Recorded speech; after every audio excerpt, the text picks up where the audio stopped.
Hello everyone, welcome to Study Tube. क्या हाल चाल, कैसे आप सभी। आशा करता हूँ आप सभी अच्छे होंगे और स्वागत करता हूँ मैं आप सभी का आपके इस यूट्यूब चैनल पे। इस सीरीज का हम लोग सेट नंबर 6 कवर करने जा रहे हैं। इससे पहले के जो भी सेट्स आए हैं उन सारे का पीडीएफ आपको ऐप पर मिल जाएगा, तो अगर आप पीडीएफ डाउनलोड करना चाहते हैं तो आप हमारे ऐप पर विजिट कर सकते हैं।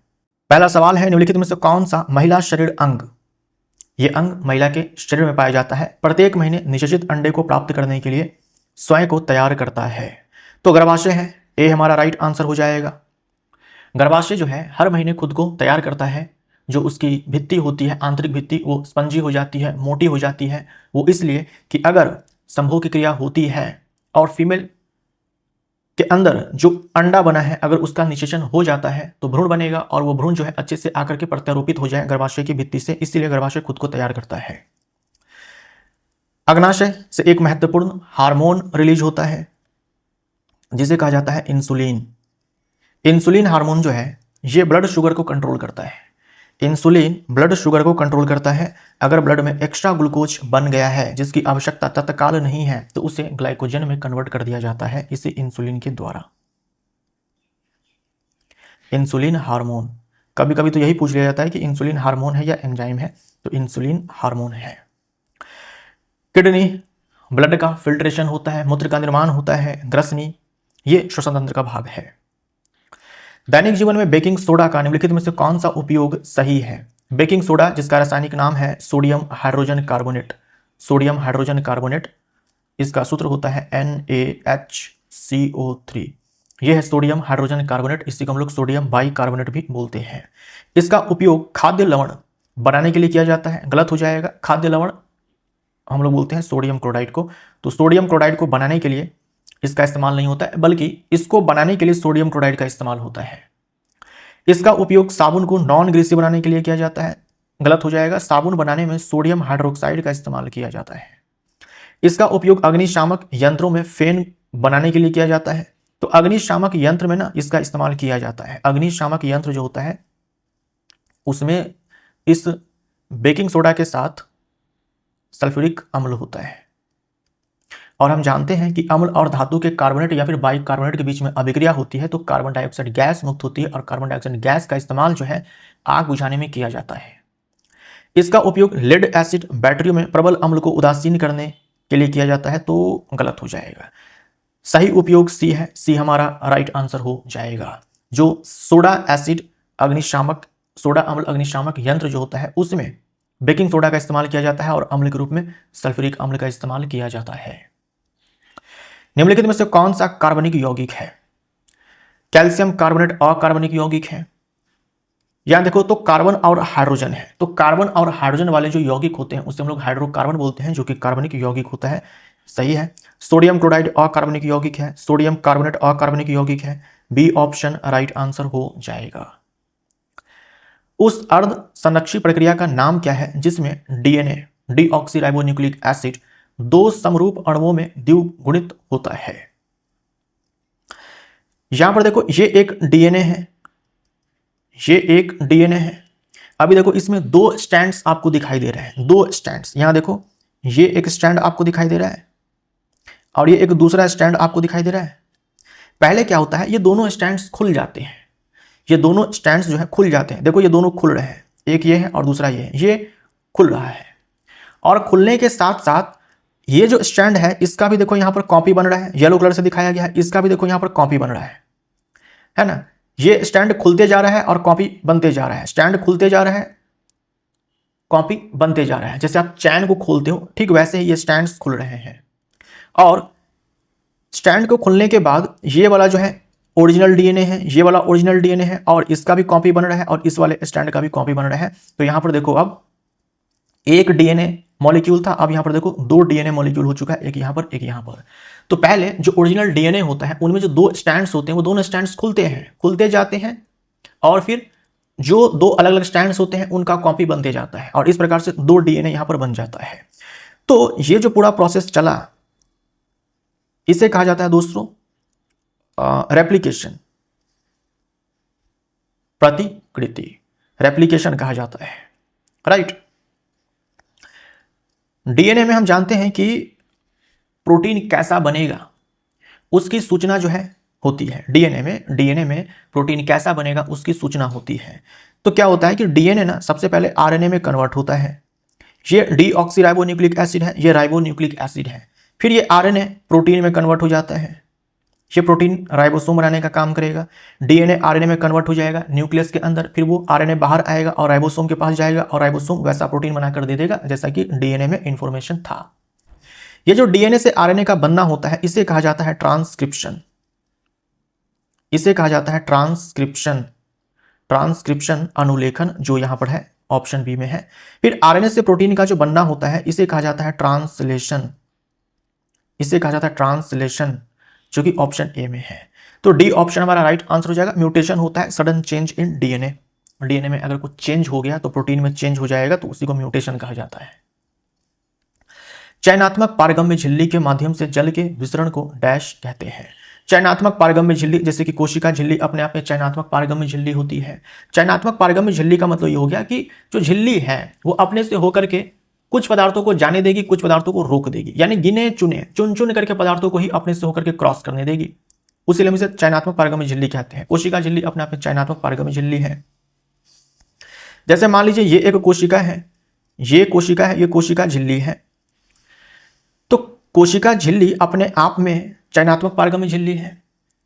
अब कोशिका झिल्ली से जल के अणुओं का जो आना जाना होता है, जल के अणुओं का जो आना जाना होता है, चाहे वो बाहर से अंदर की ओर चाहे अंदर से बाहर की ओर, जो जल का आना जाना होता है इसे कहा जाता है ऑस्मोसिस, परासरण कहा जाता है। डिफ्यूजन क्या होता है? जब पदार्थ अपने उच्च सांद्रता वाले स्थान से निम्न सांद्रता वाले स्थान की ओर गति करे। जैसे मान लो ये कोई पदार्थ है जिसके कण यहां पर बनाए गए हैं, यहां पर सांद्रता उच्च है, यहां पर सांद्रता निम्न है, तो उच्च सांद्रता वाले स्थान से निम्न सांद्रता वाले स्थान की ओर पदार्थों का जो स्थानांतरण होता है उसे हम लोग डिफ्यूजन कहते हैं, विसरण कहते हैं। अगर यह पदार्थ पानी है, अगर यह पदार्थ पानी है तो उस डिफ्यूजन को हम लोग ऑस्मोसिस बोल देंगे। अगर पानी नहीं है, कोई अन्य पदार्थ है, तो उसे तो हम लोग विसरण बोलेंगे वैसे केस में। अगर मान लो विसरण पानी का हो रहा है तो उसे हम लोग परासरण कहते हैं, उसे हम लोग परासरण कहते हैं। और ये जो पानी का विसरण होता है वो चयनात्मक पारगम्य झिल्ली के द्वारा होता है। अच्छा, ये उच्च सांद्रता, यहाँ पर निम्न सांद्रता, उच्च सांद्रता से निम्न सांद्रता की ओर जो स्थानांतरण है इसे हम लोग डिफ्यूजन कहते हैं। और यहाँ पर ऊर्जा खर्च नहीं होती है, यहाँ पर ऊर्जा खर्च नहीं होती है, ये अपने आप ही प्रोसेस चलती है। लेकिन मान लीजिए कि आपको निम्न सांद्रता वाले स्थान से उच्च सांद्रता वाले स्थान की ओर पदार्थों को भेजना है तो अपने आप नहीं होगा, अपने आप नहीं होगा। जैसे ऊष्मा का स्थानांतरण जो है उच्च ताप से निम्न ताप की ओर स्वतः होता है, लेकिन आपको निम्न ताप से उच्च ताप की ओर ऊष्मा को भेजना हो तो उसके लिए आपको ऊर्जा खर्च करनी पड़ती है ना। उसके लिए आपको ऊर्जा जो है खर्च करनी पड़ती है। जैसे अभी गर्मी का टाइम है, बाहर का टेम्परेचर ज़्यादा होता है ना, कमरे का तापमान जो है कम होता है बाहर की तुलना में। हम क्या करते हैं कि एसी का इस्तेमाल करते हैं। एसी के द्वारा क्या किया जाता है, जो अंदर की ऊष्मा है, अंदर का तापमान कम है, बाहर का तापमान ज़्यादा है, फिर भी अंदर की ऊष्मा को जो है बाहर की ओर फेंकता है। इसीलिए एसी को चलाने के लिए जो है हमें बिजली खर्च करनी पड़ती है। ठीक वही केस यहाँ पर है। तो अगर मान लीजिए कि उच्च सांद्रता से निम्न सांद्रता की ओर पदार्थों का स्थानांतरण होना है, अपने आप ही वो होगा और हम उसे डिफ्यूजन बोलेंगे। अगर पानी है तो हम उसे परासरण बोल देंगे। कोई ऊर्जा जो है यहाँ पर खर्च नहीं होती है। लेकिन अगर निम्न सांद्रता वाले स्थान से उच्च सांद्रता वाले स्थान की ओर स्थानांतरण कराना हो तो ये अपने आप नहीं होने वाला है। यहां पर ना एटीपी खर्च होती है। एटीपी जो कि एनर्जी करेंसी है, ये खर्च होती है और इसे हम लोग बोलते हैं एक्टिव ट्रांसपोर्ट। इसे हम लोग क्या बोलेंगे, एक्टिव ट्रांसपोर्ट बोलेंगे। डिफ्यूजन भी अपने आप में ट्रांसपोर्ट है, लेकिन ये पैसिव ट्रांसपोर्ट है ना। ये क्या है कि पैसिव ट्रांसपोर्ट है, ये पैसिव ट्रांसपोर्ट है, निष्क्रिय परिवहन है, निष्क्रिय परिवहन है पानी का। ये जो ऑस्मोसिस हो रहा है यहाँ पर, ये जो ऑस्मोसिस हो रहा है यहाँ पर, ये भी अपने आप में क्या है कि पैसिव ट्रांसपोर्ट है। ये डिफ्यूजन भी जो है पैसिव ट्रांसपोर्ट है। लेकिन एटीपी अगर खर्च हो करके स्थानांतरण हो तो उससे हम लोग एक्टिव ट्रांसपोर्ट बोलते हैं, यानी कि ऊर्जा की आवश्यकता यहाँ पर पड़ती है। ट्रांसपिरेशन यानी कि पत्तियों से जल का वाष्प के रूप में हानि, है ना। या फिर बोल दो जो पौधे होते हैं उनका जो वायवीय भाग होता है, पौधों के जो वायवीय भाग होते हैं, जड़, पत्ती है, तना है, जो वायवीय भाग होते हैं वहां से जल का वाष्प के रूप में हानि जो है वाष्पोत्सर्जन कहलाता है। डी ऑप्शन हमारा राइट आंसर हो जाएगा। मुख्य अक्ष के समांतर तथा निकट 3 प्रकाश किरणें एक उत्तल लेंस पर आपतित होती है। ये किरणें लेंस से गुजरने के बाद किस बिंदु पर अभिसरित होंगी? उत्तल लेंस है, ये उत्तल लेंस है जो किनारों पर पतला और बीच में मोटा होता है। ये मुख्य अक्ष है, ये प्रकाशिक केंद्र है, ऑप्टिकल सेंटर है। ये F1, ये 2F1, ये F2, ये 2F2। अगर मान लीजिए प्रकाश की किरणें, 3 प्रकाश की किरणें मुख्य अक्ष के समानांतर है, ये मान लो प्रकाश की किरण है, ये मान लो प्रकाश की किरण है, एक मैं इधर बना देता हूं, ये प्रकाश की किरण है, ऐसे मुख्य अक्ष के समानांतर। तो मुख्य अक्ष के समानांतर प्रकाश की किरणें जब उत्तल लेंस पर आपतित होती है तो यहां से अपवर्तन होता है और प्रकाश की किरणें जो है ये जा करके मिलती है मुख्य अक्ष के एक बिंदु पर जो कि मुख्य फोकस होता है। तो हम बोलेंगे लेंस के फोकस पर। डी ऑप्शन राइट आंसर हो जाएगा, लेंस के फोकस पर। D option right answer. ठीक। वृषण कोश का तापमान सामान्य शरीर के तापमान से कितने डिग्री सेल्सियस कम होता है? तो वृषण कोश जो है ये एक पाउच है, एक थैला है जो कि लिंग के नीचे लटका होता है और इसमें होते हैं 2 टेस्टिस जो कि नर जनन तंत्र का भाग है ना, नर जनन तंत्र का भाग है, ये है टेस्टिस। इसमें क्या होता है दोस्तों? शुक्राणु जनन होता है, इसमें स्पर्मेटोजेनेसिस होता है। स्पर्मेटोजेनेसिस होता है, शुक्राणु जनन होता है, शुक्राणु जनन होता है। तो स्पर्मेटोजेनेसिस के लिए टेम्परेचर चाहिए जो बॉडी का टेम्परेचर होता है उससे 2 से 2.5 डिग्री सेल्सियस कम। तो यहां पर लगभग 3 डिग्री सेल्सियस हम लोग आंसर करेंगे, लगभग 3 डिग्री सेल्सियस। ए हमारा राइट आंसर हो जाएगा। ये थैला है जिसे स्क्रोटम कहा जाता है, स्क्रोटम यानी कि वृषण कोश। ठीक। और ये है वृषण, टेस्टिस बोलते हैं इंग्लिश में। इसमें शुक्राणु का बनना होता है, स्पर्मेटोजेनेसिस होता है। धारावाही वृत्तीय तार का प्रत्येक खंड लूप के केंद्र पर डैश में चुंबकीय क्षेत्र में योगदान देता है। जैसे एक ये लूप है, इसमें धारा जो है प्रवाहित हो रही है, मान लो इस वाले डायरेक्शन में, इस वाले डायरेक्शन में। कहा जा रहा है तार का हर एक टुकड़ा इस लूप के केंद्र पर डैश में चुंबकीय क्षेत्र में योगदान देता है। ऑप्शन के हिसाब से आपको सही विकल्प चुनना है। जैसे मान लो यहां पर आप एक टुकड़ा लेते हो तार का, ये टुकड़ा लेते हो तार का, चाहे आप यहां पर लेते हो तार का टुकड़ा, चाहे आप यहां पर लेते हो, आप कोई सा भी टुकड़ा उठा लीजिए, कोई सा भी टुकड़ा उठा लीजिए। जब आप यहां पर राइट हैंड थंब रूल लगाएंगे, जब आप यहां पर राइट हैंड थंब रूल लगाएंगे तो आपको चुंबकीय क्षेत्र की दिशा जो है केंद्र पर समान ही दिशा में मिलने वाला है ना। यहां पर करंट जो है इस वाले डायरेक्शन में फ्लो कर रहा है, तो चुंबकीय क्षेत्र की दिशा जो है आपको, अगर मान लो कि आपने अपना मोबाइल जो है टेबल पर डाल दिया हुआ है और वहां पर आप राइट हैंड थंब रूल लगाएंगे, राइट हैंड अगर आप थंब रूल लगाएंगे, यानी कि जैसे आपने ये टुकड़ा उठा लिया, यहां पर छोटा सा टुकड़ा आपने उठा लिया, तो करंट की दिशा जो है वो ये वाली है ना। जैसे मान लो करंट ऊपर की ओर ऐसे बह रही है, तो करंट के डायरेक्शन में आपको दाहिने हाथ से जो है तार को पकड़ना है, इस टुकड़े को पकड़ना है, और करंट के डायरेक्शन में आपको अंगूठा रखना है और आपको उंगलियों को देखना है। तो आप अगर मोबाइल को आप ऐसे टेबल पर रख देते हो तो आपको ये दिखेगा कि चुंबकीय क्षेत्र की दिशा जो है केंद्र पर जो है इस मोबाइल स्क्रीन से बाहर ऊपर की ओर आता हुआ आपको मिलेगा, मोबाइल स्क्रीन से ऊपर आता हुआ आपको मिलेगा, है ना। अगर मोबाइल स्क्रीन आपने ऐसे रखा हुआ है, ऐसे रखा हुआ है, तो ऊपर की दिशा में स्क्रीन से बाहर निकलता हुआ आपको दिखेगा। आप करके देखिए। तो किसी भी टुकड़ा के कारण अगर आप चुंबकीय क्षेत्र की दिशा निकालेंगे इस पूरे लूप के केंद्र पे, तो आपको समान दिशा में ही मिलने वाली है। सी ऑप्शन हमारा राइट आंसर हो जाएगा। C option right answer. Right hand thumb rule ही हम लोग यहां पर लगाते हैं। निम्नलिखित में से कौन सा कथन सही नहीं है? जी का मान हर जगह स्थिर होता है। जी यानी कि सार्वत्रिक गुरुत्वाकर्षण नियतांक 6.67 इंटू 10⁻11 न्यूटन मीटर स्क्वायर पर किलोग्राम स्क्वायर। इसका मान जो है डायरेक्ट एग्जाम में पूछा जाता है। ये जो मात्रक है ये एग्जाम में पूछा जाता है। देखो यहाँ पर -11 है, जी का मान बहुत ही छोटा होता है, पूरे ब्रह्मांड के लिए कांस्टेंट है, इसलिए हम इसे क्या बोलते हैं? यूनिवर्सल कांस्टेंट बोलते हैं।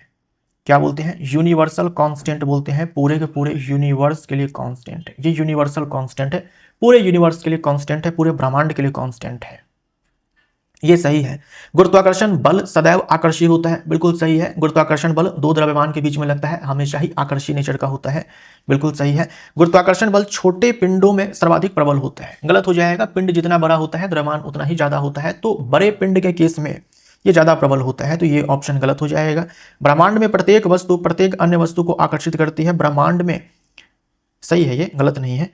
ब्रह्मांड में हर एक वस्तु जो है हर दूसरे वस्तु को अट्रैक्ट करने का काम कर रहा है, तो सी ऑप्शन हमारा राइट आंसर हो जाएगा, ये सही नहीं है। ओजोन के एक अणु में डैश होता है, तो ओजोन ट्राई एटॉमिक मॉलिक्यूल है, तो इसके एक अणु में ऑक्सीजन के 3 परमाणु होते हैं, सी ऑप्शन राइट आंसर हो जाएगा। ये एग्जाम का पूछा हुआ सवाल है आपका। कौन सी प्राथमिक विशेषता माइटोकॉन्ड्रिया को कोशिका का पावर हाउस कहलाने की अनुमति देता है? तो माइटोकॉन्ड्रिया में चलता है वायवीय श्वसन। अगर हम माइटोकॉन्ड्रिया की बात करते हैं, जो कि दोहरी झिल्ली युक्त कोशिकांग है, माइटोकॉन्ड्रिया दोहरी झिल्ली युक्त कोशिकांग है, इसमें दोस्तों चलता है वायवीय श्वसन।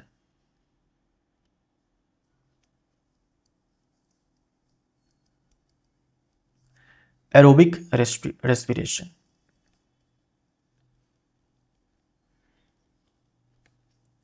और एरोबिक रेस्पिरेशन में क्या होता है कि जो ग्लूकोज है सबसे पहले ये तो टूटता है पायरुवेट में, और उसके बाद ये जो पायरुवेट है ये टूट जाता है कार्बन डाइऑक्साइड और जल में, लेकिन ये सह उत्पाद है, ये भी आपको ध्यान में रखना है। ये जो है ये सह उत्पाद है, यहां पर बनता है दोस्तों 36 एटीपी, ये इंपॉर्टेंट है। ये एटीपी क्या है, अडीनोसाइन ट्राइफॉस्फेट। एटीपी को हम लोग एनर्जी करेंसी बोलते हैं, ऊर्जा मुद्रा बोलते हैं, क्योंकि यहां पर 36 एटीपी का निर्माण होता है एक ग्लूकोज के अणु से, इसीलिए कोशिका का पावर हाउस कहते हैं, क्योंकि इस एटीपी का इस्तेमाल कोशिकाएं करती हैं अपनी प्रक्रियाओं को चलाने के लिए। ये ऊर्जा को एटीपी के रूप में संश्लेषित करते हैं, बी हमारा राइट आंसर हो जाएगा, बी हमारा राइट आंसर हो जाएगा। एटीपी क्या है, एक मॉलिक्यूल है। अगर आप एक मोल एटीपी लेते हैं तो यहां से 30.5 किलो जूल ऊर्जा जो है मुक्त होगी। एक मोल यानी कि एवोगाड्रो नंबर के बराबर अगर आप एटीपी मॉलिक्यूल लेते हैं तो वहां से 30.5 किलो जूल जो है ऊर्जा मुक्त होती है। निम्नलिखित में से कौन सा प्रकाश के अपवर्तन के कारण नहीं है? प्रकाश के अपवर्तन के कारण नहीं है। उत्तल दर्पण द्वारा प्रतिबिंब रचना। दर्पण में प्रतिबिंब का निर्माण जो है परावर्तन के कारण होता है, ना कि अपवर्तन के कारण होता है, तो ये ऑप्शन गलत हो जाएगा। तारों का टिमटिमाना प्रकाश के अपवर्तन के कारण होता है। विलंबित सूर्योदय, विलंबित सूर्योदय नहीं होता है, अग्रिम सूर्योदय होता है। पता नहीं ऑप्शन में क्यों विलंबित दिया गया है, अग्रिम सूर्योदय होता है, अग्रिम सूर्योदय और विलंबित सूर्यास्त।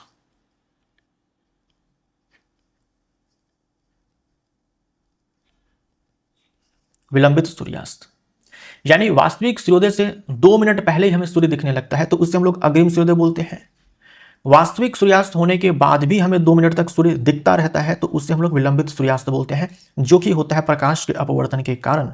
उत्तल लेंस द्वारा प्रतिबिंब रचना, तो लेंसों में जो प्रतिबिंब का निर्माण होता है वो अपवर्तन के कारण होता है, ए हमारा राइट आंसर हो जाएगा। तारों का टिमटिमाना भी प्रकाश के अपवर्तन के कारण, वायुमंडलीय अपवर्तन के कारण। ये अग्रिम सूर्योदय, विलंबित सूर्यास्त, तारों का टिमटिमाना, ये सब होता है वायुमंडलीय अपवर्तन के कारण। जब एथेनॉल सांद्र H2SO4 यानी कि सांद्र सल्फ्यूरिक अम्ल की उपस्थिति में एथेनोइक अम्ल के साथ अभिक्रिया करता है तो उत्पन्न होता है एथेनॉल। नितिन गडकरी साहब को याद कर लिया होगा आपने, आजकल गडकरी साहब चर्चे में है।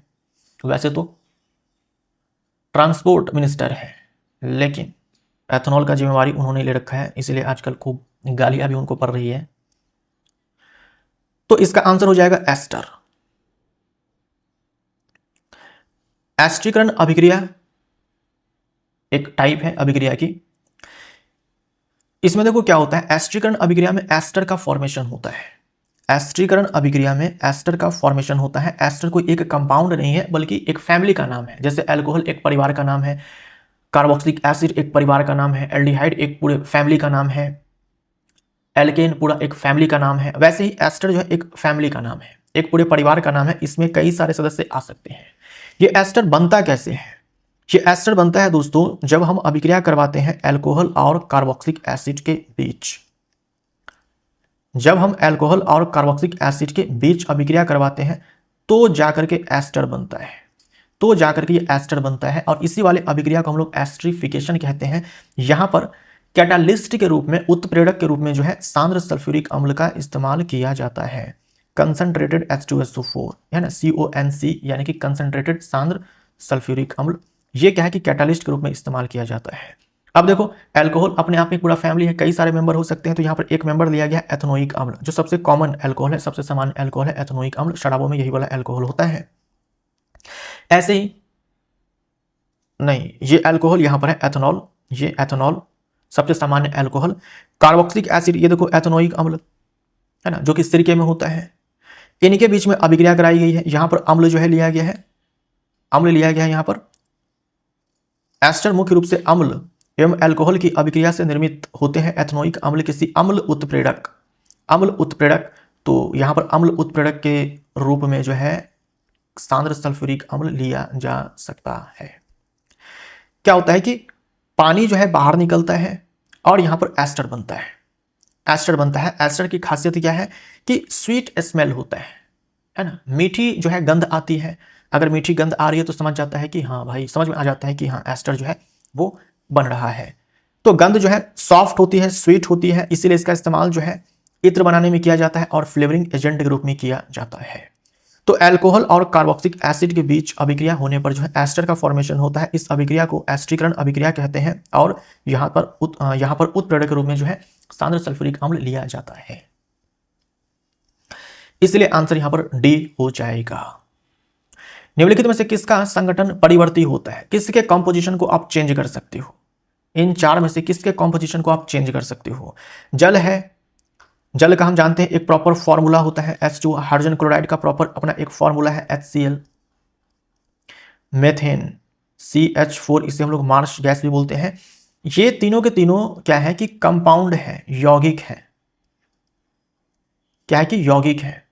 और यौगिक में हम जानते हैं जो तत्व मौजूद होते हैं वो द्रव्यमान के एक निश्चित अनुपात में मौजूद होते हैं। हम जो अनुपात है उसको बदल नहीं सकते हैं, हम बदल नहीं सकते हैं। यहां पर हाइड्रोजन और ऑक्सीजन के बीच में जो अनुपात है वो 1:8 है, मास का रेशियो है। इसको हम चेंज नहीं कर सकते हैं वरना पानी नहीं बनेगा, ठीक। लेकिन ये जो पीतल है ये अपने आप में क्या है? मिश्रण है।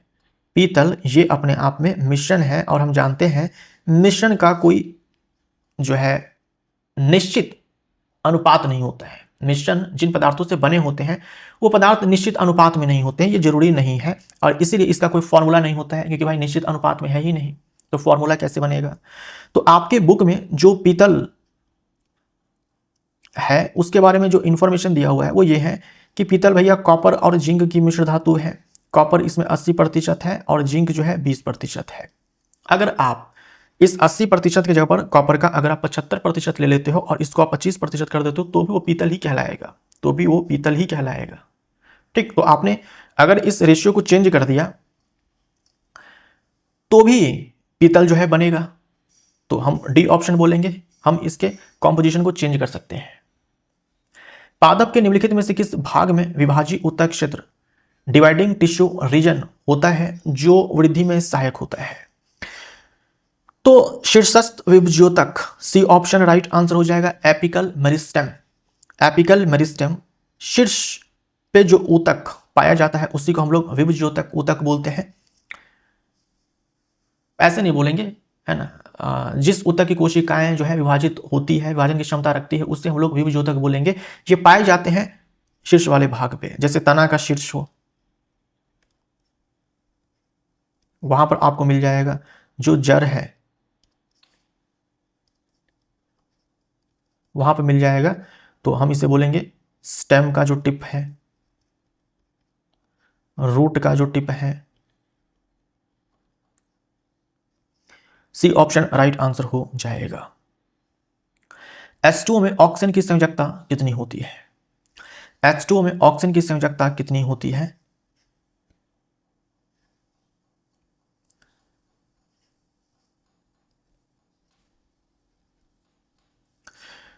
तो ऑक्सीजन की संयोजकता 2 होती है, आपको याद रखना है।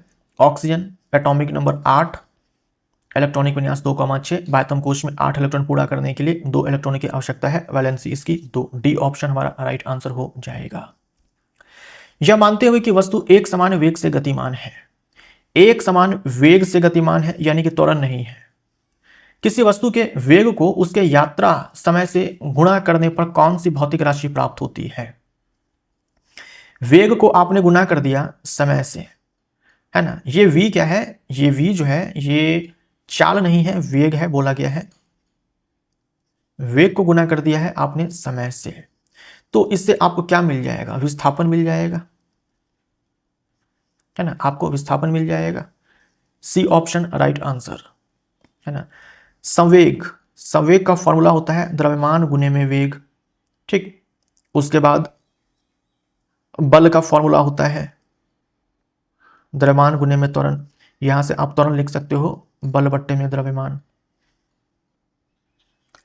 परमाणविक द्रव्यमान निर्धारित करने के लिए निम्नलिखित में से किसका चयन मानक संदर्भ के रूप में किया जाता है?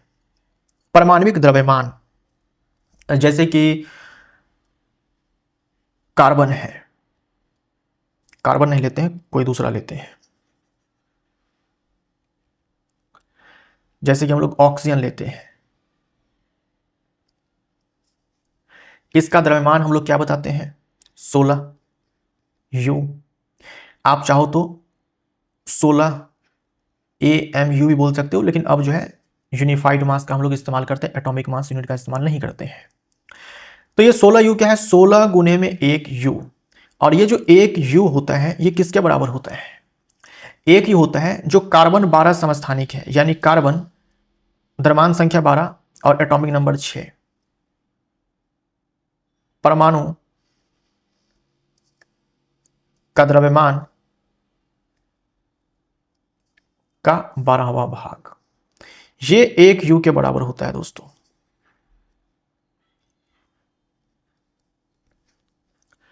तो जो हम लोग ये मास बताते हैं द्रव्यमान, जो आपने याद किया होगा, वो वास्तव में क्या है? रिलेटिव मास है, आपेक्षिक द्रव्यमान है या फिर सापेक्ष द्रव्यमान है। क्या करते हैं हम लोग कि इससे कंपेयर करते हैं कि ऑक्सीजन का परमाणु 16 U है, इसका मतलब ये हुआ कि ये जो कार्बन 12 समस्थानिक है, कार्बन 12 समस्थानिक जो है, इसका जो 12वां भाग है उससे 16 गुना भारी जो है ऑक्सीजन का एक परमाणु है। ये इसका मतलब होता है कार्बन 12। सी हमारा राइट आंसर हो जाएगा। यदि किसी गतिशील पिंड की गतिज ऊर्जा 450 जूल है और उसका वेग 15 मीटर पर सेकंड है, तो पिंड का द्रव्यमान कितना होगा? गतिज ऊर्जा आपको दिया गया है, काइनेटिक एनर्जी आपको दिया गया है 12mv², ये 450 जूल है। हाफ मास आपको चाहिए, v का मान 15 मीटर पर सेकंड स्क्वायर है, तो 15 का स्क्वायर हो जाएगा। यहां से आप सॉल्व करेंगे तो ये द्रव्यमान जो है 4 किलोग्राम आएगा। डी ऑप्शन हमारा राइट आंसर हो जाएगा। एक कार 2.5 घंटे तक 62 किलोमीटर पर आवर की चाल से और फिर 1.5 घंटे तक 48 किलोमीटर पर आवर की चाल से चलती है, इसकी औसत चाल लगभग डैश है, इसकी औसत चाल लगभग डैश है। औसत चाल बराबर फॉर्मूला क्या होता है? बहुत ही आसान है, आप लोग मैथ्स में ही पढ़ते होंगे। औसत चाल बराबर कुल दूरी बटे में, औसत चाल बराबर कुल दूरी बटे में कुल समय, है ना, कुल दूरी बटे में कुल समय, यही होता है।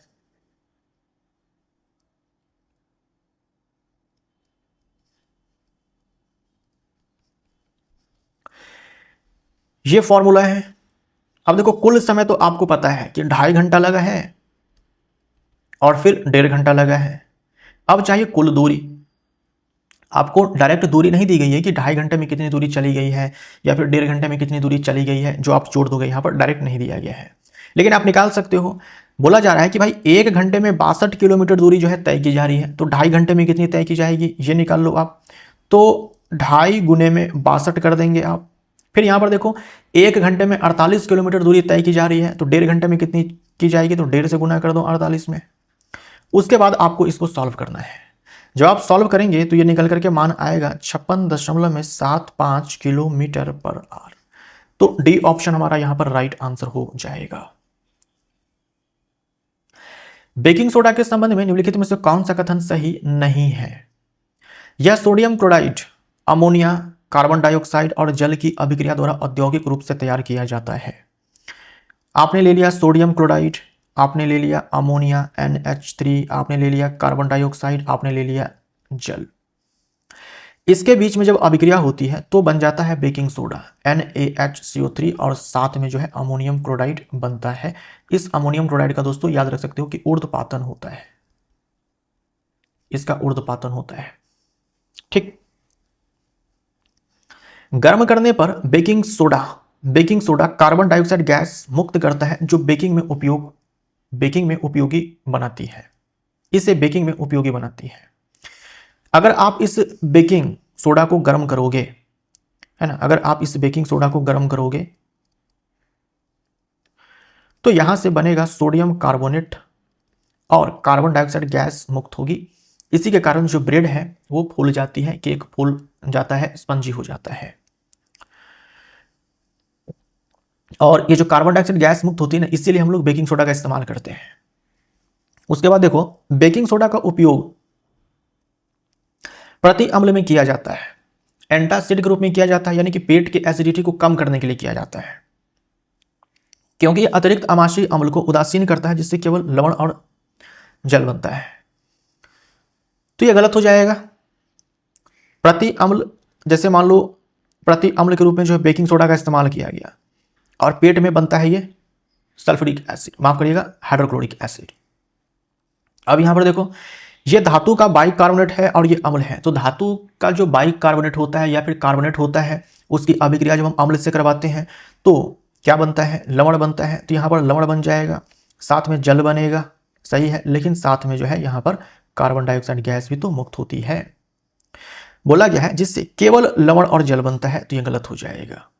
ये सही है, ये सही है, लेकिन सी जो है गलत है। पूछा है कौन सही नहीं है, तो केवल सी जो है ये सही नहीं है।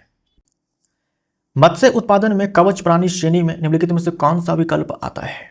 मछली उत्पादन में जो ये कवच प्राणी श्रेणी है, कवच प्राणी श्रेणी में निम्नलिखित में से कौन सा विकल्प आता है? तो आंसर देखो मोलस्क हो जाएगा। मोलस्क का मतलब होता है जो जंतु जगत का संघ मोलस्का है उसमें आने वाले जीव, जिसमें कि घोंगा है, ऑक्टोपस है, ये सब आते हैं। तो मोलस्क का मतलब क्या होता है? Soft skin, soft skin, soft skin, क्योंकि स्किन काफी सॉफ्ट है, मुलायम है, तो उसकी सुरक्षा के लिए इसके ऊपर जो है कैल्शियम कार्बोनेट का कवच पाया जाता है, कैल्शियम कार्बोनेट का कवच पाया जाता है। ये Bombay duck, tuna, silver carp, ये सब के सब जो है मछलियां हैं। C option right answer. क्या होता है जब कीट फसल पौधों की पत्तियों से रस चूस लेते हैं? अगर कीट फसल की पत्तियों से रस चूस लेंगे तो क्या हो जाएगा भाई? पत्तियों में फोटोसिंथेसिस हुआ है, खाना बना है, अब उस खाना को कीट जो है चट कर जा रहा है, खा ले रहा है, तो फसलों को खाने की कमी हो जाएगी। तो आपके शरीर में अगर खाने की कमी हो जाए, पोषक तत्वों की कमी हो जाएगी, आप बीमार पड़ जाएंगे। ठीक वही चीज यहां पर होता है। पौधे का स्वास्थ्य प्रभावित होता है, पौधों की वृद्धि जो है वो रुक जाएगी क्योंकि खाने की पोषक तत्वों की कमी हो जाएगी। निम्नलिखित कथनों में से कौन सा सही है? किसी सीधे धारावाही चालक के परितः, यानी कि किसी सीधे धारावाही चालक के चारों ओर चुंबकीय क्षेत्र की दिशा दक्षिण हस्त अंगुष्ठ नियम, राइट हैंड थंब रूल द्वारा दी जा सकती है। बिल्कुल सही है। जैसे मान लो एक सीधा धारावाही चालक है, धारा ऊपर की ओर बह रही है, हमें चाहिए इसके चारों ओर चुंबकीय क्षेत्र की दिशा, दाहिना हाथ लेंगे, अंगूठा रखेंगे धारा की दिशा में और उंगली की दिशा देखेंगे, ये चार उंगली की दिशा देखेंगे, भाई किस दिशा में मुड़ रही है उधर ही चुंबकीय क्षेत्र की दिशा होगी। धारावाही तार की सतह पर चुंबकीय क्षेत्र शून्य होता है, ये तो गलत हो जाएगा ना। जैसे मान लीजिए तार है ना, धारा अगर ऊपर की दिशा में ऐसे बह रही है तो तार से जैसे जैसे हम दूर जाते हैं चुंबकीय क्षेत्र का जो मान है वो घटता जाता है ना। ये आर जो है तार से दूरी है, तो चुंबकीय क्षेत्र का मान जो है घटता जाता है, तो इस हिसाब से तार की सतह पर तो चुंबकीय क्षेत्र का मान अधिकतम होना चाहिए। चुंबकीय क्षेत्र रेखाएं सदैव सीधी रेखाएं होती है, चुंबकीय क्षेत्र रेखाएं वक्र रेखा होती है, ना कि सीधी होती है। सीधी रेखाएं होती है, गलत हो जाएगा। चुंबकीय क्षेत्र रेखाएं दक्षिणी ध्रुव से शुरू होकर चुंबक के बाहर उत्तरी ध्रुव पर समाप्त होती है, तो गलत हो जाएगा, है ना। ये नॉर्थ है, साउथ है, तो नॉर्थ से निकलती है साउथ में जाती है, नॉर्थ से निकलती है साउथ में जाती है। एन से नॉर्थ और एन से निकलना, गलत हो जाएगा। सही विकल्प चुनना है, ए हमारा राइट आंसर हो जाएगा। उद्योगों में मशीनों के पुर्जों और पोलो जैसे धात्विक संघटों की संरचनात्मक अखंडता सुनिश्चित करने के लिए अल्ट्रासोनिक तरंगों का मुख्य रूप से किस प्रकार उपयोग किया जाता है। देखो, इंडस्ट्री में, मशीनों को बनाने में, है ना, मशीनों के जो पार्ट पुर्जे होते हैं उसमें, या फिर पुल का जो निर्माण होता है उसमें हम जानते हैं कि धातुओं का इस्तेमाल किया जाता है। जैसे मान लो लोहे का इस्तेमाल किया जाता है, लोहे का जो इस्तेमाल किया जाएगा तो हम चाहेंगे कि जो उद्योग में लोहे का इस्तेमाल हो रहा है, मशीन के जो पार्ट पुर्जे बनाए जा रहे हैं लोहे से, वो चाहे पुल के निर्माण में जो लोहा इस्तेमाल हो रहा है वो क्या हो, मजबूत हो, कमजोर ना हो। क्योंकि कमजोर होगा तो पुल भी टूट सकता है, मशीन भी खराब हो सकती है ना। उद्योगों में इस्तेमाल किया जा रहा है तो वहां भी नुकसान हो सकता है। तो लोहे का जो इस्तेमाल किया जा रहा है, चाहे जो भी धातु उसका जो इस्तेमाल किया जा रहा है, वहां पर सुनिश्चित किया जाएगा कि वो मजबूत हो, कमजोर ना हो। तो बाहर से हो सकता है कि वो जो लोहा है एकदम से बढ़िया दिख रहा है कि कोई दिक्कत नहीं है, लेकिन हो सकता है कि भीतर से क्रैक हो सकता है कि भीतर से क्रैक हो। तो इसी क्रैक का पता लगाने के लिए जो है अल्ट्रासोनिक साउंड का इस्तेमाल किया जाता है। अल्ट्रासोनिक साउंड का इस्तेमाल किया जाता है, यानी उस ध्वनि तरंग का इस्तेमाल किया जाता है जिसकी फ्रीक्वेंसी जो है 20 किलोहर्ट्ज से अधिक होती है, जिसकी फ्रीक्वेंसी 20 किलोहर्ट्ज से अधिक होती है। तो ब्लॉक के अंदर दरारों और अनुपस्थित भागों का पता लगाने के लिए सही है ए ऑप्शन राइट आंसर, बाकी के सारे विकल्प गलत है।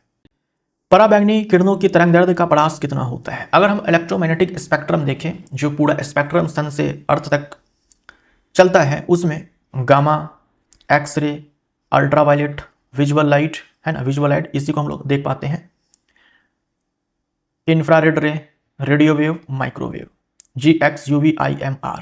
अगर आप ऐसे चलते हैं, देखो ये गामा रे, एक्सरे, UV यानी कि पराबैंगनी किरणें, दृश्य प्रकाश जिसे हम लोग देख पाते हैं, यह अवरक्त किरणें, यह रेडियो तरंगे और ये सूक्ष्म तरंगे।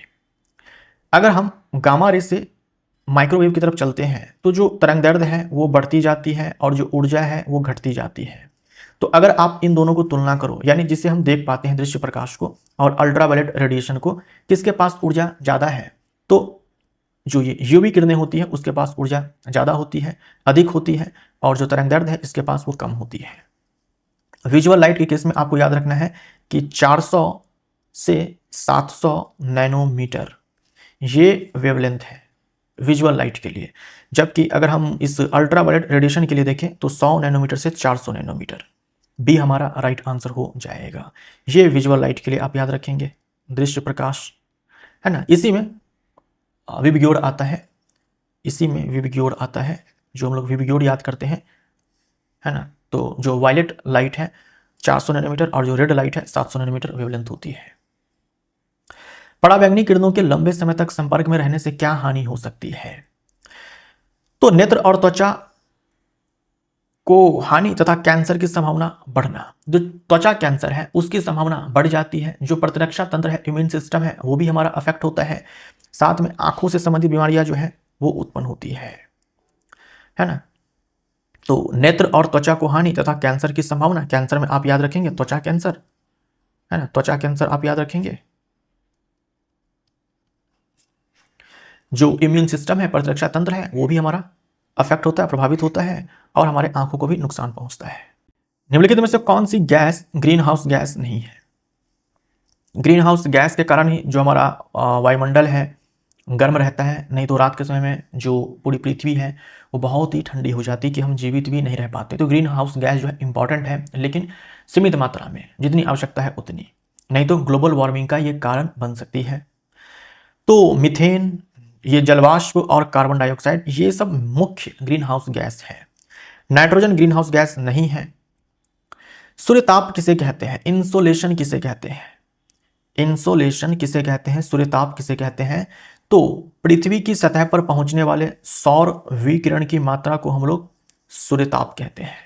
पृथ्वी की सतह पर पहुंचने वाले सौर विकिरण को, सोलर रेडिएशन को, है ना, सोलर रेडिएशन की जो मात्रा है उससे हम लोग सूर्यताप कहते हैं। पृथ्वी की सतह पर पहुंचने वाले सौर विकिरण की मात्रा को हम लोग सूर्यताप कहते हैं, इंसोलेशन कहते हैं। याद रखिएगा, नई वाली एनसीईआरटी में मेंशन है। सौर स्थिरांक, सोलर कांस्टेंट का मान लगभग कितना होता है? सोलर कांस्टेंट का मान जो है आप याद रखेंगे 1400 जूल पर सेकेंड पर मीटर स्क्वायर, है ना। इसी को हम लोग क्या बोल देते हैं? इसी को हम लोग बोल देते हैं 1.4 किलो वाट पर मीटर स्क्वायर। चाहे आप ये बोल दो, चाहे आप ये बोल दो, बात सेम ही है ना। 1400 जूल पर सेकेंड, है ना, 1400 जूल पर सेकेंड। तो आप जूल पर सेकेंड के स्थान पर वाट लिख सकते हो, तो 1400 वाट पर मीटर स्क्वायर हो जाएगा। फिर वाट को आपने 1000 से भाग लगा कर किलो वाट में कन्वर्ट कर दिया, तो ये 1.4 किलो वाट पर मीटर स्क्वायर हो जाएगा, है ना। ये तो हम जानते हैं ना कि जूल पर सेकेंड को हम लोग क्या बोलते हैं? वाट बोलते हैं। इसी को वाट बोलते हैं। तो जूल पर सेकंड को आप वाट कर दो तो वाट पर मीटर स्क्वायर हो जाएगा। फिर आप 1000 से भाग लगा दो तो 1.4 किलो वाट पर मीटर स्क्वायर हो जाएगा। इसका मतलब क्या होता है? जैसे ये पृथ्वी है, पृथ्वी का अपना वायुमंडल है, पृथ्वी का अपना वायुमंडल है, इधर सन है, सन से हम जानते हैं कि सौर ऊर्जा पृथ्वी पर पहुंच रही है।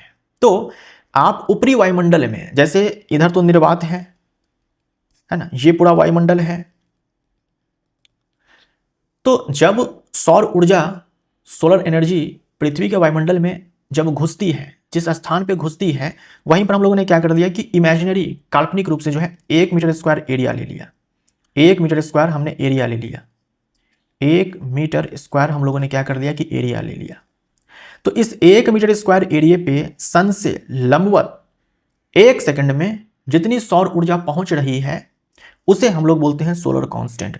ये 1 मीटर स्क्वायर एरिया हम लोगों ने कहां लिया है? अर्थ के सरफेस पे नहीं लिया है, हम लोगों ने ऊपरी वायुमंडल में लिया, यानी हवा में ही हम लोगों ने 1 मीटर स्क्वायर एरिया ले लिया है। यहां पर ले लिया है, यहां पर जब ये सौर ऊर्जा पृथ्वी के वायुमंडल में प्रवेश करती है ना, उसी स्थान पर जो है हम लोगों ने 1 मीटर स्क्वायर एरिया ले लिया और देखा कि भैया 1 सेकंड में कितनी ऊर्जा जो है, सौर ऊर्जा यहां पर पहुंच रही है। तो वो है 1400 जूल पर, ये 1400 जूल। समझे आप? ऊपरी वायुमंडल में 1 मीटर स्क्वायर एरिया पे 1 सेकंड में 1400 जूल जो है वो सौर ऊर्जा पहुंच रही है, उसी को हम लोग सोलर कांस्टेंट बोलते हैं। तो 1.4 किलोवाट पर मीटर स्क्वायर बोल दो या फिर 1400 जूल पर सेकंड मीटर स्क्वायर बोल दो। इसी पे आधारित एक न्यूमेरिकल भी है, आपको पढ़ना नई वाली एनसीईआरटी में। यदि पृथ्वी की सतह पर सूर्य ताप 1 किलोवाट पर मीटर स्क्वायर हो तो 1 घंटे में 1 मीटर स्क्वायर क्षेत्रफल द्वारा प्राप्त सौर ऊर्जा कितनी होगी? ये जो किलोवाट पर मीटर स्क्वायर में अभी आपने देखा कि सोलर कांस्टेंट का मान होता है, वास्तव में ये तीव्रता है, तीव्रता का मात्रक है, इंटेंसिटी का जो है मात्रक है, इंटेंसिटी का मात्रक है। इंटेंसिटी, सोलर कांस्टेंट वास्तव में सोलर इंटेंसिटी ही है, तीव्रता ही है। ये होता है energy per unit area per unit time. ये फॉर्मूला जो है आप याद रखिए। आप यहां पर देखो क्या है ये किलो, ये जूल क्या है? एनर्जी है। ये मीटर स्क्वायर क्या है? एरिया है। और इस समय क्या है? टाइम है। तो इससे दोस्तों हम लोग क्या बोलते हैं? इंटेंसिटी बोलते हैं। ये इंटेंसिटी का सूत्र होता है। तो सोलर कांस्टेंट और कुछ नहीं, इंटेंसिटी को हमें बताता है। अब देखो यहां पर क्या हुआ है, आपको इंटेंसिटी जो है दिया गया है, आपको इंटेंसिटी दिया गया है और हमें आंसर जूल में चाहिए, एसआई मात्रक में चाहिए। इंटेंसिटी का जो एसआई मात्रक होगा वो होगा जूल पर मीटर स्क्वायर पर सेकेंड। ये एसआई मात्रक हो जाएगा, एसआई यूनिट हो जाएगा। आपको एनर्जी चाहिए, है ना, आपको एनर्जी चाहिए, ये एनर्जी आपको चाहिए, वो भी चाहिए जूल में, एसआई मात्रक में चाहिए। तो आप सारे मान को डालेंगे इस वाले फॉर्मूला में, एसआई मात्रक में।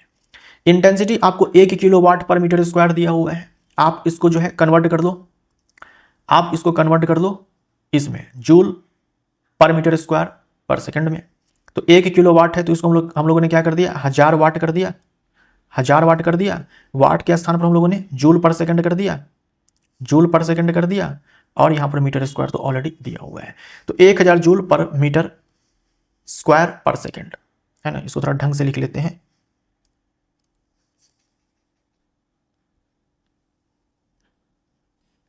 एक 1000 जूल पर सेकेंड पर मीटर स्क्वायर।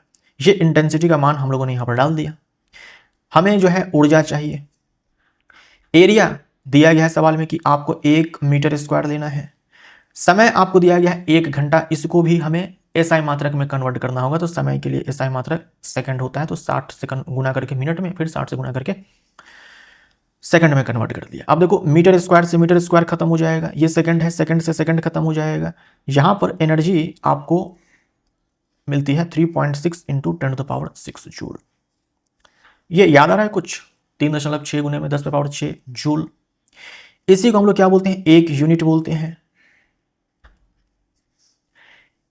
इतनी एनर्जी से आप 5 किलोग्राम बर्फ को पिघला सकते हो और उसको 100 डिग्री सेल्सियस तक गर्म भी कर सकते हो, है ना। ये जो 3.6 इंटू 10⁶ जूल है, इसी को हम लोग एक यूनिट भी बोलते हैं। आप इतनी ऊर्जा से जो है 5 किलोग्राम बर्फ को पिघला करके और उसको 100 डिग्री सेल्सियस तक गर्म भी कर सकते हो। इतनी जो है ऊर्जा पहुंचती है 1 मीटर स्क्वायर एरिया पे 1 घंटे में, ठीक। अगर इंटेंसिटी ये है तो हमारा आंसर यहां पर क्या हो जाएगा? बी हमारा राइट आंसर हो जाएगा। बी हमारा राइट आंसर हो जाएगा। एस्परजिलस किस समूह का जीव है? एस्परजिलस जो है कवक है, तो कवक जगत का जीव है। ब्रायोफाइटा में जड़ों जैसी संरचनाओं को क्या कहा जाता है? ब्रायोफाइट किसको बोलते हैं? जो पादप समूह है ब्रायोफाइटा, उसमें आने वाले जो पादप होते हैं उसी को हम लोग ब्रायोफाइट बोल देते हैं। तो बताओ जड़ों जैसी संरचना को क्या कहा जाता है? तो ब्रायोफाइट की अगर हम बात करते हैं,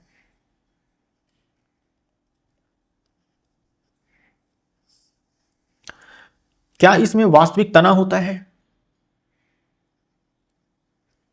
वास्तविक तना होता है? आंसर नहीं। क्या इसमें वास्तविक पत्तियां होती हैं? तो आंसर नहीं। क्या इसमें वास्तविक जड़ है? तो आंसर नहीं। कुछ नहीं है, ना तो वास्तविक तना है, ना तो वास्तविक पत्तियां हैं और ना ही वास्तविक जड़ है। लेकिन तने जैसी संरचना होती है, वास्तविक तना नहीं है लेकिन उसके जैसी कुछ संरचनाएं होती है। वास्तविक पत्तियां नहीं है लेकिन पत्तियां जैसी संरचना है। वास्तविक जड़ नहीं है लेकिन जड़ जैसी संरचना है। तो जड़ जैसी जो संरचना है इसी को हम लोग राइजोइड बोलते हैं। बी हमारा राइट आंसर हो जाएगा। इसी को हम लोग राइजोइड बोलते हैं। अनुसंधान अध्ययनों के अनुसार 1 किलोग्राम स्पंज प्रतिदिन लगभग कितने लीटर समुद्री जल का निस्संदन कर सकता है? फाइलम पोडीफेरा, एनिमल किंगडम, जंतु जगत का एक संघ है जिसे हम लोग पोडीफेरा बोलते हैं, है ना। Phylum porifera, phylum porifera. इसके जो जीव होते हैं सबसे पहले याद रखो, ये होते हैं समुद्री, मरीन होते हैं, समुद्री होते हैं। इनके जो जीव होते हैं वो सेसाइल होते हैं। सेसाइल का मतलब अचल होते हैं, एक ही स्थान पर रहते हैं, चलते नहीं है, गति नहीं करते हैं, ठीक। और इनके जीव को हम लोग स्पंज बोलते हैं। यूजुअली सबसे सामान्य जो जीव है उसे हम लोग स्पंज बोलते हैं। अब 1 किलोग्राम स्पंज जो है वो एक दिन में लगभग 24,000 लीटर पानी को फिल्टर कर सकता है। 24,000 लीटर पानी को फिल्टर कर सकता है। नई वाली एनसीईआरटी में ये इंफॉर्मेशन जो है दी गई है आपको। निम्नलिखित में से कौन सा प्रोटोकॉडेट का उदाहरण है? एक फाइलम है कॉडेटा, फाइलम है कॉडेटा। इनके ना 2 सब फाइलम है, इनके 2 सब फाइलम है। एक को बोलते हैं प्रोटो कॉडेटा और दूसरे को हम लोग बोलते हैं वर्टिब्रेटा। तो वर्टिब्रेटा में क्या होता है कि रीढ़ की हड्डी पाई जाती है और प्रोटोकॉडेटा में रीढ़ की हड्डी नहीं पाई जाती है। जो कॉडेटा फाइलम के जीव होते हैं उनमें नोटोकॉड पाए जाते हैं, नोटोकॉड पाई जाती है। नोटोकॉड छड़ जैसी संरचना होती है जो कि सपोर्ट प्रोवाइड करने का काम करती है, तो ये पाई जाती है। जिस फाइलम में उसे हम लोग कॉडेटा बोलते हैं। अब क्या होता है, प्रोटोकॉडेटा जो सब फाइलम है इनमें नोटोकॉड जो है जीवन भर पाई जाती है, जबकि वर्टिब्रेटा के अंदर वो सारे जीव आते हैं जिनमें नोटोकॉड जो है रीढ़ की हड्डी में कन्वर्ट हो जाती है। रीढ़ की हड्डी में कन्वर्ट हो जाती है, बैकबोन में कन्वर्ट हो जाती है, बैकबोन में कन्वर्ट हो जाती है। और इसमें जो है आपको नोटोकॉर्ड ही मिलेगा। इसमें नोटोकॉर्ड जो है रीढ़ की हड्डी में कन्वर्ट हो गई है। प्रोटोकोडेटा के अंदर आपको एकमात्र जीव का नाम याद रखना है, एम्फिऑक्सस। बी, बाकी ये हाइड्रा, केंचुआ, तिलचट्टा, है ना, ये सब जो है दूसरे दूसरे फाइलम में आएंगे। हाइड्रा जो है फाइलम निडेया में आएगा, केंचुआ जो है एनिलिडा में आएगा, तिलचट्टा जो आर्थ्रोपोडा में आएगा, वर्टिब्रेटा में आपके पक्षी हैं, सरीसृप है, स्तनधारी है, उसके बाद जो उभयचर होते हैं, मछलियां हैं, वो सब जो है इस वर्टिब्रेटा सब फाइलम के अंतर्गत आते हैं। इस प्रोटोकोडेटा के अंदर आपको मात्र एक एग्जाम्पल याद रखना है, वो है एम्फिऑक्सस, है ना, एम्फिऑक्सस, ये आपको ध्यान में रखना है। B option right answer. Sodium chloride में सोडियम और क्लोरीन का द्रव्यमान अनुपात ये है। यदि 46 ग्राम सोडियम पूर्णतः अभिक्रिया करता है तो सोडियम क्लोराइड के निर्माण के लिए कितनी मात्रा में क्लोरीन की आवश्यकता होगी। सोडियम क्लोराइड में सोडियम है और क्लोरीन है। अगर हम इसके द्रव्यमान का अनुपात देखें तो है 23:35.5। यानी अगर हम 23 ग्राम सोडियम लेते हैं तो सोडियम क्लोराइड बनाने के लिए जो है 35.5 ग्राम आपको लेना होगा क्लोरीन। अगर हम 23 ग्राम ना लेकर के 46 ग्राम लेते हैं तो क्या होगा, हमने इसका डबल ले लिया तो हमें क्लोरीन भी इसका डबल चाहिए होगा, तो ये 71 ग्राम आ जाएगा। C option right answer. विपरीत आवेश वाले आयनों के मध्य उन्हें बांधे रखने वाले स्थिर विद्युत आकर्षण बल को क्या कहते हैं। तो आयनों के बीच सोडियम आयन है, क्लोराइड आयन है, विपरीत आयन हो गया ना, ये धनायन है, ये ऋणायन है, तो इनके बीच लगता है एक विद्युत आकर्षण बल जिसे कहा जाता है आयनिक बंध, आयनिक bond. C option right answer हो जाएगा। मेटालिक बॉन्ड, हाइड्रोजन बॉन्ड, ये सब आपको नहीं पढ़ना है। और कोवैलेंट बॉन्ड हम जानते हैं तब बनता है जब इलेक्ट्रॉनों की साझेदारी होती है। यहां पर क्या होता है, इलेक्ट्रॉनों का पूर्ण स्थानांतरण होता है। सोडियम ने अपना एक इलेक्ट्रॉन क्लोरीन को दे दिया है, तब जाकर के सोडियम धनायन बना है और क्लोरीन का एनायन बना है, और उसके बीच में आकर्षण बल लगता है जो कि अपने आप एक बॉन्ड कहलाता है, उसे हम लोग आयनिक बॉन्ड कहते हैं। आयनिक बॉन्ड आपको धातु अधातु के बीच मिलेगा। देखो ये सोडियम धातु है, क्लोरीन अधातु है, ठीक। गैलीली के अनुसार यदि किसी वस्तु की गति में आने वाली सभी बाधाएं हटा दी जाए तो वह क्या करेगी। गैलीली के अनुसार यदि किसी वस्तु की गति में आने वाली सभी बाधाएं हटा दी जाए। देखो एक समय था जब ऐसा लोग सोचते थे, वैज्ञानिक भी ऐसा सोचते थे कि अगर एक वस्तु पर बल लगना बंद हो जाए तो वस्तु जो गति कर रही है वो रुक जाएगी धीरे धीरे। ऐसा सोचा करते थे वैज्ञानिक, सोचा करते थे उस समय जो दार्शनिक हुआ करते थे वो सोचा करते थे कि अगर किसी पिंड को गतिमान रखना है, अगर किसी पिंड को गतिमान रखना है तो जरूरी है कि उस पर लगातार बल लगता रहे। लेकिन बाद में गैलीली आते हैं, उन्होंने कहा कि ऐसा नहीं है, ऐसा नहीं है। अगर कोई पिंड एक समान वेग से गतिशील है, अगर कोई पिंड एक समान वेग से गतिशील है और उस पर अन्य कोई भी बल नहीं लग रहा है तो वो अनंत काल तक एक समान वेग से गतिशील ही रहेगा। मतलब ऐसा नहीं है कि उसे एक समान वेग में गतिशील रखने के लिए जो है लगातार एक बल की आवश्यकता पड़ेगी, ऐसा नहीं है। अगर कोई भी बल बाहर से नहीं काम कर रहा है और वस्तु एक समान वेग से गतिशील है तो अनंत काल तक जो है एक समान वेग से ही गतिशील वस्तु रहेगी, है ना। जैसे मान लो कि आपने एकदम से चिकनी सतह जो है आपने ले ली है और आपने एक बॉल को धक्का दे दिया, बॉल जाएगी आगे लेकिन फिर धीरे धीरे वो रुक जाएगी। कारण ये होता है कि बॉल और जो चिकनी सतह है उसके बीच में, चाहे वो कितनी भी चिकनी क्यों ना हो, कुछ ना कुछ जो है घर्षण बल काम करेगा जो गति के विपरीत दिशा में लगेगा। वायु का कुछ ना कुछ प्रतिरोध होगा, वो भी गेंद की गति को रोकने का जो है काम, जो वायु है जो उसका प्रतिरोध है वो भी गेंद की जो वस्तु है या फिर जो गेंद है उसकी गति को रोकने के लिए रोकने का काम जो है वो प्रतिरोध करेगा। मान लो कि भाई घर्षण भी नहीं है, वायु का प्रतिरोध भी नहीं है, किसी भी प्रकार का कोई वहां पर बल काम नहीं कर रहा है और आपने एक समान वेग से गतिशील कर दिया है तो एक समान वेग से वस्तु गतिशील रहेगी, गेंद गतिशील रहेगी।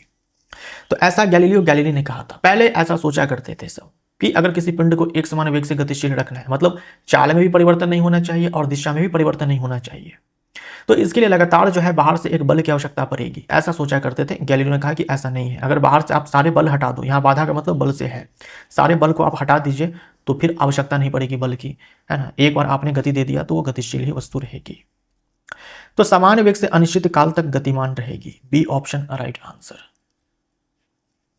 एक वस्तु नियत वेग से गति कर रही है, क्या उस पर कोई परिणामी बल कार्य कर रहा है? नियत वेग से गति कर रही है। अगर नियत वेग से गति कर रही है, अगर नियत वेग से गति कर रही है तो त्वरण जो है 0 होगा।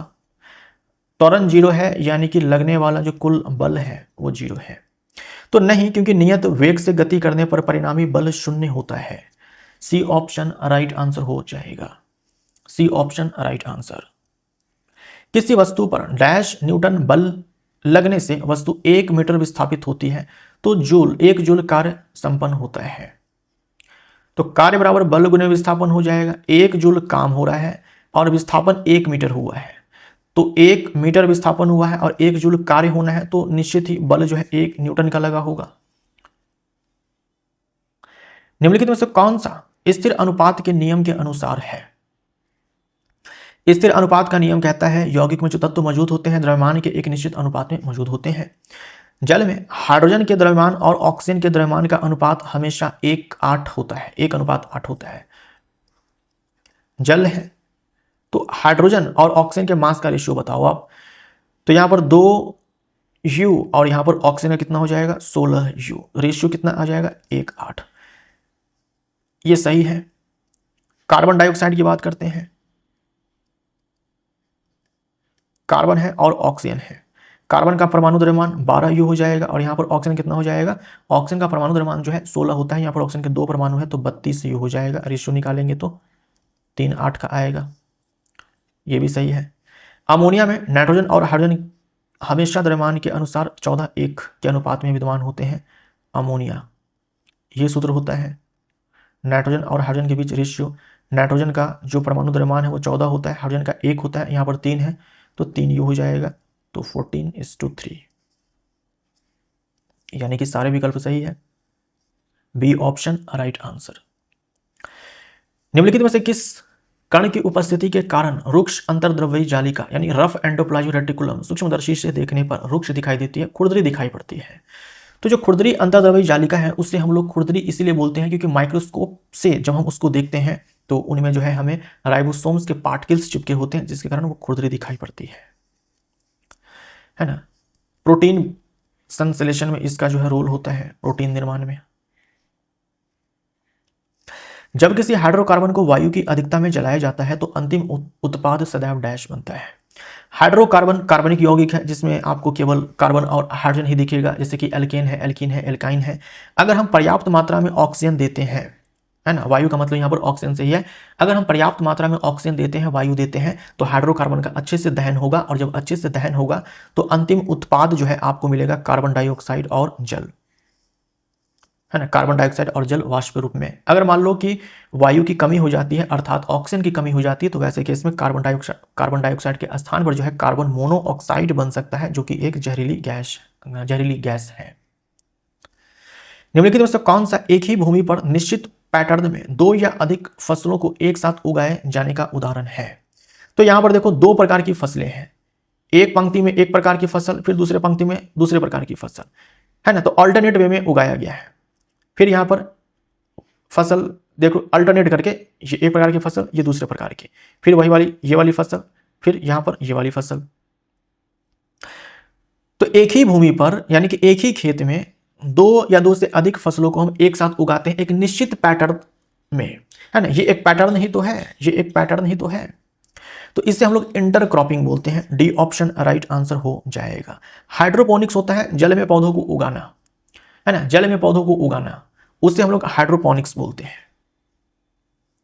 निम्नलिखित में से कौन सा कथन सूत्र इकाई को परिभाषित करता है? सूत्र इकाई शब्द का इस्तेमाल हम लोग आयनिक यौगिक के लिए करते हैं।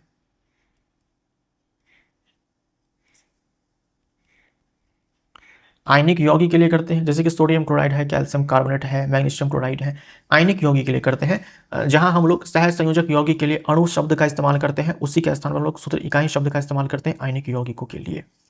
तो किसी आयनिक यौगिक की सूत्र इकाई में सभी परमाणुओं के परमाणु द्रव्यमान का योग।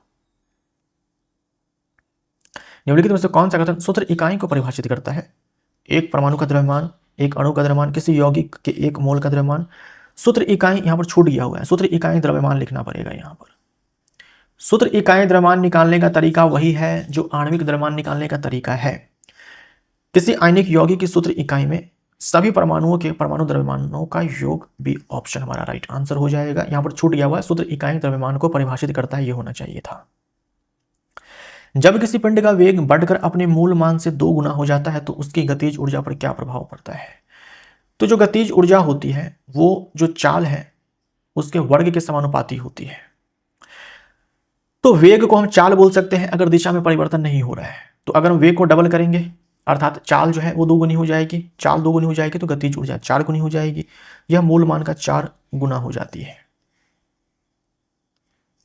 किसी वस्तु के द्रव्यमान और भार के लिए निम्नलिखित में से कौन सा कथन सही है? द्रव्यमान और भार, तो भार तो अपने आप में बल है जो पृथ्वी लगाती है गुरुत्वाकर्षण के कारण, या फिर ग्रह लगाता है, ग्रह द्वारा गुरुत्वाकर्षण बल लगाया जाता है, उसी को हम लोग भार बोलते हैं। जैसे पृथ्वी पर आपका भार यानी पृथ्वी के द्वारा आप पर कितना गुरुत्वाकर्षण बल लगाया जा रहा है।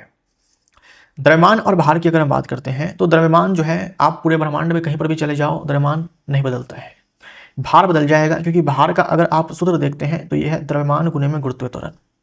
अब आप पूरे ब्रह्मांड में घूमेंगे, जी का मान बदलता रहेगा, इसलिए भार बदलता रहेगा। ये जो द्रव्यमान है ये तो नहीं बदलेगा, लेकिन जी का मान बदलता रहेगा, भार बदलता रहेगा। द्रव्यमान स्थिर रहता है और भार परिवर्तनशील है। पोल पर चले जाओ भार ज्यादा मिलेगा, इक्वेटर पे आ जाओ भार कम मिलेगा, राइट। न्यूक्लियन परमाणु में पाए जाने वाले अपारमाणविक कण होते हैं, इनमें डैश शामिल होते हैं। न्यूक्लियन वो होते हैं, न्यूक्लियन वो सब एटॉमिक पार्टिकल्स होते हैं जो न्यूक्लियस में पाए जाते हैं। न्यूक्लियस में क्या पाए जाते हैं? न्यूट्रॉन और प्रोटॉन। तो न्यूट्रॉन और प्रोटॉन, ये हमारा राइट आंसर हो जाएगा, है ना। परमाणु है, परमाणु के भीतर नाभिक है, नाभिक में जो है न्यूट्रॉन और प्रोटॉन पाए जाते हैं, तो इसी को हम लोग न्यूक्लियन बोलते हैं। इसी को हम लोग क्या बोलते हैं? न्यूक्लियन बोलते हैं। कृषि भूमि से निम्नलिखित में से किस खरपतवार को हटाना किसानों के लिए लाभदायक होता है? पार्थेनियम, ये खरपतवार है जिसे खेत से हटाना होता है, वरना क्या होगा, ये खरपतवार भाई इसको भी खाना चाहिए, इसको भी प्रकाश चाहिए, तो ये कंपटीशन करेगा और नुकसान पहुंचाएगा जो फसल है उसको। असंतुलित अभिक्रिया का संदर्भ लीजिए। इस समीकरण को संतुलित करने के लिए निम्नलिखित में से कौन सा गुणांक सही सेट है? तो ऐसा सवाल आ जाए तो आप क्या करो, चेक कर दो ऑप्शन से। ये पहला विकल्प उठाओ, यहां पर डालो 2, यहां पर डालो 7, यहां पर डालो 4, यहां पर डालो 6। अब देखो यहां पर कार्बन के 4 परमाणु है, यहां भी कार्बन के 4 परमाणु है। यहां पर देखो हाइड्रोजन के 12 परमाणु है, यहां भी 12 परमाणु है। यहां पर देखो 14 ऑक्सीजन का परमाणु है, यहां पर कितने हो जाएंगे? 4, 8 ऑक्सीजन का परमाणु यहां पर है और 6 यहां पर है, तो 14, यानी कि ए ऑप्शन हमारा राइट आंसर हो जाएगा। तो दोस्तों इसी के साथ ये सेट नंबर 6 यहीं पर समाप्त होता है। मिलते हैं अगले सेट में। Thank you so much.